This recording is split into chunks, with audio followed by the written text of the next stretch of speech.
Hi, welcome to this B-level video about pros and cons of technology. I'm Camille and this is Calvin. Hi. So, Calvin, what do you think are some of the pros of technology? I think it really has connected the world nowadays, and our jobs are almost 100% online. So technology has allowed us to work and travel, become digital nomads in a way, and have the freedom to do that. Yeah, that is a definite pro. Just the freedom to be able to work from anywhere. We don't have to go and be at a desk 9 to 5. We can travel the world. We're technically working. Do you do two hands? Working here right now, filming this YouTube video in Portugal. So that's a definite benefit. I think another one is just the opportunity to connect with people that you would never have met in real life. Yeah, that's true. I think travel looks a lot different now, and you can find hotels easier, you can find rental cars. Yeah. When Camille and I went on our 1-year anniversary to Europe, I had a film camera. We were showing up at some random city in Switzerland and asking the tourist office, where is the nearest hotel? Yeah. It was kind of fun, but now we can plan a little bit better. Yeah. If you want to learn 210 useful phrasal verbs, be sure to check out my 21-day phrasal verb workshop. I think also education. Like, you can learn anything nowadays using technology. You can go online, you can find a YouTube video about it or a blog, and you can learn skills that maybe before, way back before technology, they were only in universities or they got passed down from your parents. So I think the opportunity for learning and growing is just fantastic. Yeah, that's true. There are infinite amount of things you can learn online, for sure. Yeah.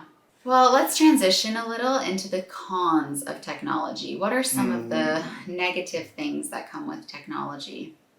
I think technology has the potential to help us save time in our lives, but what ends up happening is we make our lives more complicated a lot of times. What do you mean?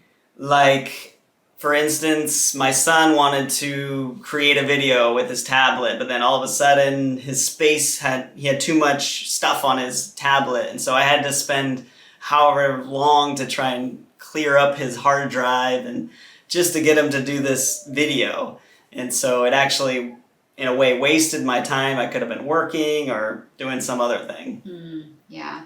And I think our battery's about to die soon, so there is that aspect of things too. Our technology is a little broken right now.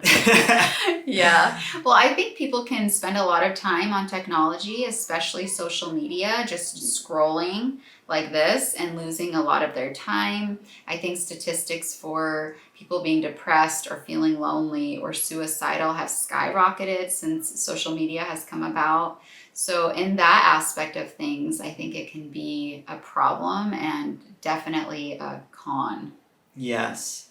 And technology is meant to connect the world, but actually what we're seeing a lot is that it's dividing it among political parties or controversial topics. And so it's really not doing a great job, and maybe it's more not technology's fault, but humanity's fault. But it is something that has aided in dividing the world and creating a lot of maybe lies. What about like technology and children? Because we have 3 kids. Our kids all have tablets. They all have limits on their tablets for 1 hour a day. Yeah. They would watch way more or be on their tablets for way more if they didn't have that limit. So like, what about kids that don't have limits? What do you think? Yeah, we put limits on the tablets for a reason. We know that technology is not the greatest for children. I think there's more and more studies that show this, and so we try to be proactive. So the kids that have free access to a tablet that's unblocked, they can obviously find all sorts of bad things on the internet. Yeah, totally. I think parents need to be really involved when it comes to their kids being on technology, to know what they're watching, what they're looking at, to have limits. I think even boundaries like no phones or tablets while we're at the dinner table, or in bed at night, leave your phone on the counter. Things like that, I think, can really help create a better rhythm for kids to not be always consumed with their screens. Yeah. There is a time and a place, when we travel, it's a very good way to pass time for the children so they're not climbing on the chairs and bugging other people on trains or planes, things like that, and they can entertain themselves. And also when you want them to learn new things, you can find really good things on the internet, just like you can for adults as well. Mm-hmm. So those are some the good side of technology. Would you prefer to go back to a simpler life with less technology than we have now? I think it depends on the day. Yeah, because right now I wish, this battery wouldn't die. No. I think it depends on the day. Some days I'm like, yes, get rid of all my technology. I just want to be in nature and find plants and live the natural life. Yeah. Yeah. And then on the other days I'm like, wow, this is really such a gift to me that I can do this or use this technology to accomplish certain things in my life.